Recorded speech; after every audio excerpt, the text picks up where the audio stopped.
My name is Ulla Schildt. I'm a Finnish artist and I'm based in Norway, in Oslo. I work with photography. I do also a little bit in installations, and I have started to work with video. But I would say that photography is my main praxis. This exhibition is kind of a continuation of my very long-term interests. The longest time I've been interested about us human, how we connect to the nature. Like I'm asking and wondering, like, are we part of it or are we separate? And if we are separate, where is the border?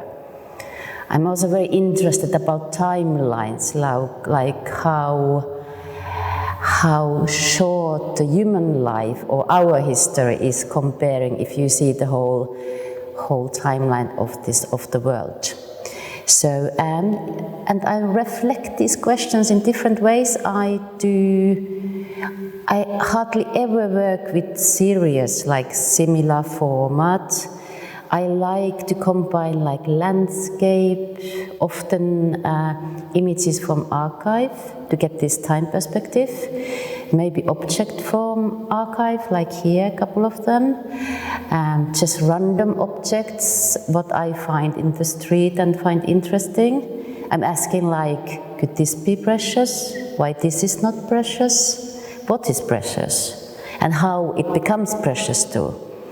And what is worth to take care of. And lately I also have been very interested about this question of looking at, like what happens in the distance. And in this exhibition I have these small slides about people on the beach. And I just noticed myself that in looking at these people in a distance, they become something else just because of the viewing point. They are more like histories, like a simple histories, like I'm questioning who they are, what they're doing, but I'm really interested about this fact that we can see something what is here and what happens when we go very far or if we come very close. And this brings to me to the works of Joosep Kivimäe.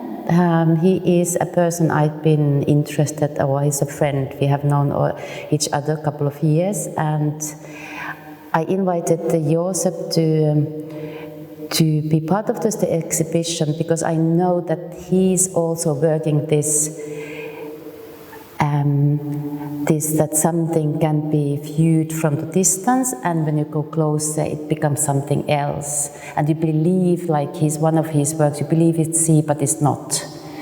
And I also invited other friend Beate Peterseni. She's a writer and she's writing more this philosophic question about us viewing the world. Well, it is the difficulty to actually work with these topics, because if you think about pollution, it's like water, it's air.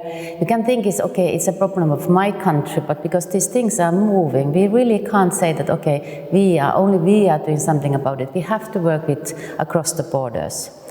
And 2020, 2021, I was doing another exhibition in Norwegian Gallery, and I was following this Glasgow Climate Summit. And what was very special there, everybody were there. There was a great interest about the summit. Everybody was kind of ready to make, sacrifices. It seems to be that everybody understands it's very important that we work with this topic. And then things happened. The war started, and the other war started, and the third war started. And at the moment, we are in the situation, at least in Norway, it's quite unpopular to talk about nature or like climate topics, because we have so many other things to think about.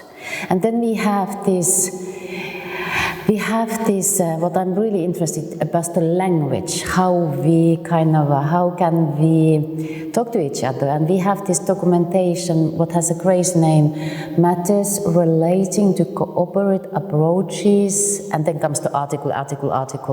And this is kind of a document, it's a bureaucratic document. Now I have to think about it.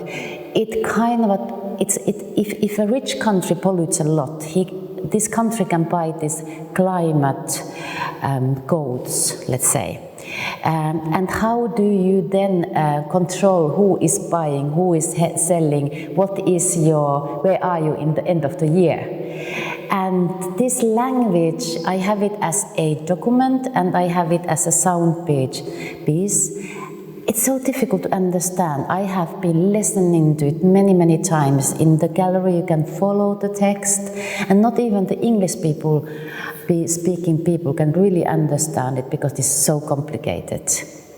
But saying this, I just yesterday talked to an Estonian gentleman who was here. He's working with the nature organization, and he said that yes, it is not perfect, but it's so good that we have it, because it does a lot of good things and it's the start of something. So it is really, really important that we try to kind of cooperate and talk to each other. Not that we just kind of say it's not important because we are not doing it perfectly.